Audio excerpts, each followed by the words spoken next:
আমি আমার রাজনৈতিক বিশ্লেষণ শুনবার জন্য গত 10 মাসে বাংলাদেশে যেন কোনো সুনির্দিষ্ট আইনবিধির আওতায় নয়, বরং দলবদ্ধ শৃঙ্খলতা আর বিক্ষিপ্ত প্রতিশোধের ছায়ায় পরিচালিত হচ্ছে। 2024 সালের 5 আগস্ট শেখ হাসিনা সরকারের পতনের পর অন্তর্বর্তী সরকার ক্ষমতায় এসে যেসব আশ্বাস দিয়েছিল, আইনের শাসন, শান্তিপূর্ণ সহাবস্থান এবং সাংবিধানিক স্থিতিশীলতা, তা আজ পুরোটাই প্রশ্নবিদ্ধ। এই সময় দেশে ক্রমবর্ধমান অপরাধ, রাজনৈতিক সহিংসতা এবং ভয়ঙ্কর এক মব সংস্কৃতি যেন স্বাভাবিক হয়ে উঠেছে। সর্বশেষ সাবেক প্রধান নির্বাচন কমিশনার নুরুল হুদার উপর প্রকাশ্য দিবালোকে জুতার মালা পরিয়ে চর থাপ্পড় মেরে ডিম ছুঁড়ে গ্রেপ্তার করার যে দৃশ্য সারা দেশের মানুষ দেখেছে, তা ছিল শুধু এক ব্যক্তির উপর হামলা নয়, এটি ছিল গোটা বিচার ব্যবস্থার, নাগরিক অধিকারের এবং আইনের শাসনের ওপর এক সজোর চপেটাঘাত। হ্যাঁ, এ প্রশ্ন কেউ তুলতেই পারেন যে নুরুল হুদা কি মানুষের অধিকার খর্ব করেননি প্রধান নির্বাচন কমিশনার থাকাকালীন? নিশ্চিতভাবেই বলা যায় তিনি সেটা করেছেন, তিনি অন্যায় করেছেন। কিন্তু এক অন্যায়কে আরেক অন্যায় দিয়ে মোকাবেলা করাটা কোনোভাবেই সমীচীন নয়। তাহলে পরিবর্তনটা হলো কোথায়? দেশে আইন আছে, বিচার ব্যবস্থা আছে, আমরা সেগুলোকে কেন উপেক্ষা করছি?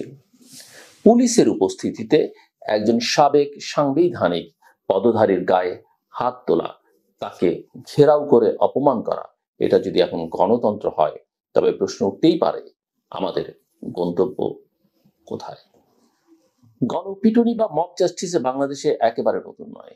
বিগত এক দশকে মাঝে মধ্যে এমন ঘটনা ঘটেছে, কিন্তু এখনকার বিশেষত্ব হলো এর ব্যাপ্তি, প্রকাশ্যতা এবং দায়মুক্তি।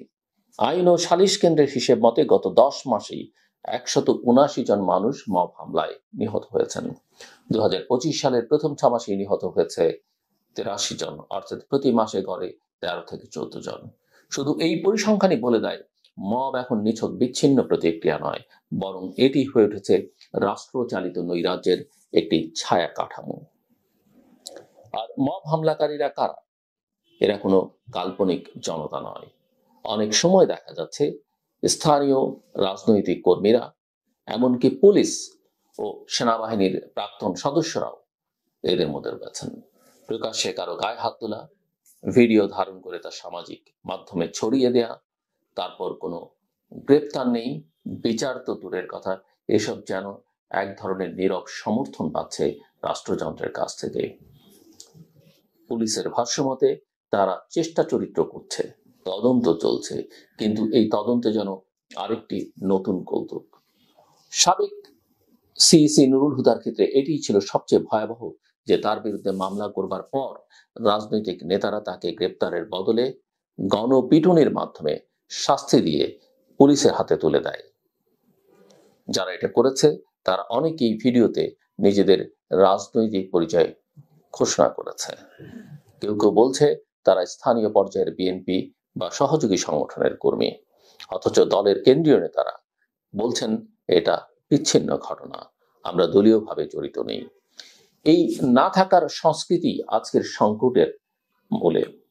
রাজনীতিকরা ক্ষমতার বাইরে গিয়েও প্রতিহিংসার রাজনীতি থেকে বেরিয়ে আসতে পারছেন না। প্রশ্ন হচ্ছে, কেন এই মব সংস্কৃতি এমন জেঁকে বসেছে? কারণ একটাই, দৃষ্টান্তমূলক শাস্তির অভাব। মবের ভিডিও আছে, চেহারা আছে, পরিচয় আছে, কিন্তু গ্রেফতার নেই, অভিযোগপত্র নেই, বিচার তো বহু দূরের কথা। পুলিশের ভাষ্য বরাবরের মতো একটাই, তদন্ত চলছে, ফোর্স ছিল না, সংখ্যায় কম ছিলাম ইত্যাদি। অথচ এদের ভেতরে কয়েকজনই আবার পুলিশ কিংবা সেনাবাহিনীর সাবেক সদস্য। একজন সাবেক আইজিপি স্পষ্ট করে বলেছেন যে এই ধরনের ঘটনায় পুলিশের ভূমিকা একেবারেই অগ্রহণযোগ্য। শুধু রাজনৈতিক হিংসা বা ধর্মীয় উস্কানি নয়, পারিবারিক দ্বন্দ্ব, নারী সংক্রান্ত বিরোধ, এমনকি অনলাইন গুজবের ভিত্তিতেও মানুষ মার খাচ্ছে, অপমানিত হচ্ছে, গ্রেপ্তার হচ্ছে। গত 1 মাসেই দেখা গেছে একজন জনপ্রিয় ইউটিউবার স্ত্রীর সঙ্গে ঝগড়া করে তার বাসায় গিয়ে মব নিয়ে উপস্থিত হয়েছেন। আরেকটি ঘটনায় দেখা গেছে এক বৃদ্ধ সেলুন কর্মী এবং তার ছেলেকে ধর্ম অবমাননার অভিযোগ তুলে মারধর করে পুলিশে সোপর্দ করা হয়েছে। সমাজে মব এখন যেমন অস্ত্র, তেমনি বিনোদনের উৎস। সামাজিক মাধ্যমে তার জনপ্রিয়তা, তার মিথ গড়ে উঠছে। শুধু বেসামরিক জনগণ নয়, পুলিশও এখন মবের শিকার। পুলিশের বিরুদ্ধে মামলা হচ্ছে, গাড়ি ভাঙচুর হচ্ছে, থানায় মামলা হচ্ছে। 2024 সালের আগস্ট থেকে এ পর্যন্ত পুলিশের উপর হামলার ঘটনা ঘটেছে প্রায় 477টি, যার মধ্যে মে মাসেই ঘটেছে 62টি। চিত্রটি পরিষ্কার, যারা আইন প্রয়োগ করবে তারাই এখন নিরাপদ নয়। তাহলে প্রশ্ন জাগে, রাষ্ট্র কোথায়? প্রধান উপদেষ্টা, উপদেষ্টা পরিষদ, প্রশাসন এরা কি করছেন? মাঝে মাঝে বিবৃতি আসে, মব সহ্য করা হবে না, আইন হাতে নেওয়া যাবে না, কঠোর ব্যবস্থা নেওয়া হবে, এইসব। বাস্তবতা হলো এই বিবৃতি এখন একরকম তামাশায় পরিণত হয়েছে। যদি মবই বিচার করে, তাহলে কোর্ট কাচারি, পুলিশ প্রশাসন রাখার অর্থ কি? বিশ্লেষকদের মতে এই মব সংস্কৃতি রাজনৈতিক দায়িত্বহীনতার ফল। একদিকে ক্ষমতার দ্বন্দ্ব, অন্যদিকে রাজনৈতিক শূন্যতা, তার ভেতর সমাজে প্রতিশোধ আর উস্কানির জোয়ার। এই পরিস্থিতি রাজনৈতিক দলগুলো চুপ থেকে এই পরিস্থিতিকে আরো গভীর করেছে। মব হোক আওয়ামী লীগের, বিএনপির কিংবা এনসিপির নামের, রাষ্ট্র যেন সবাইকে সমানভাবে বিচার করছে না। এর ফলাফল অত্যন্ত ভয়ঙ্কর। একদিকে বিচারের আস্থা কমছে, অন্যদিকে নিজেই বিচার করো মনোভাব সমাজে গভীরভাবে গেঁথে যাচ্ছে। এক ধরনের ভয়ের সংস্কৃতি তৈরি হচ্ছে, যেখানে সবাই ভাবছে আজ নয়তো কাল আমিই হব মবের টার্গেট। এই ভয় একদম নিম্নবর্ণ থেকে মধ্যবিত্ত, এমনকি ক্ষমতার অংশীদারদেরও ভেতরও ছড়িয়ে পড়েছে। বিএনপি ও অন্তর্বর্তী সরকারের মধ্যে চলমান রাজনৈতিক দ্বন্দ্বের মধ্যে এই মব সংস্কৃতি আরো ঘনীভূত হচ্ছে।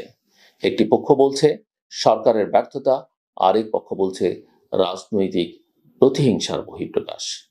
কিন্তু জনগণের চোখে দুপক্ষই দায়ী। কেননা সরকার যেখানে ব্যর্থ, বিরোধী দলও সেখানে ন্যূনতম নৈতিক অবস্থান দেখাতে পারছে না, বরং অনেক ক্ষেত্রেই উস্কানি বা সহানুভূতির আচরণ করতে দেখা যাচ্ছে। বাংলাদেশ যে একটি ক্রান্তিকালে রয়েছে তা বোঝার জন্য বিশেষজ্ঞ হবার দরকার নেই। এটা এমন এক সময় যেখানে রাষ্ট্র তার নাগরিকের নিরাপত্তা নিতে পারছে না, বিচার ব্যবস্থা কার্যকর নয়, রাজনৈতিক দলগুলো বিবেকের আলো ছাড়া চলছে, আর জনগণ মবের হাতে বিচার দেখে অভ্যস্ত হয়ে পড়ছে। এই পরিস্থিতি যদি আমরা থামাতে চাই, এখনই রাষ্ট্রকে কঠোর, নিরপেক্ষ এবং দৃষ্টান্তমূলক পদক্ষেপ নিতে হবে। শুধু বিবৃতি নয়, বিচার করতে হবে, দোষীদের শাস্তি দিতে হবে, দলীয় পরিচয় যাই হোক না কেন। পুলিশকে পুনর্গঠন করতে হবে, রাজনৈতিক দলগুলোকে তাদের ভেতরের সহিংস চক্র ভেঙে দিতে হবে, সমাজকে শোনাতে হবে আইনই শেষ কথা, লাঠি নয়। নইলে খুব শিগগিরই এই মবের মুল্লুক আমাদের গণতান্ত্রিক রাষ্ট্র নয়, বরং একটি দলবদ্ধ নৈরাজ্যের দেশে পরিণত করবে, যেখানে নিরাপত্তা নয়, প্রতিশোধী হবে শাসনের নতুন মানদণ্ড।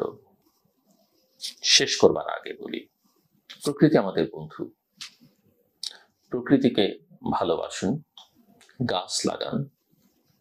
প্লাস্টিকের ব্যবহার আপনি একেবারে বাদ দিতে পারবেন সেটা আমি বলবো না, সেটাকে কমিয়ে আনুন যতটা সম্ভব, এবং পৃথিবীটাকে বারচুকে করে তুলুন। আমার কথা শুনবার জন্য আপনাদের সবাইকে ধন্যবাদ, সবার জন্য।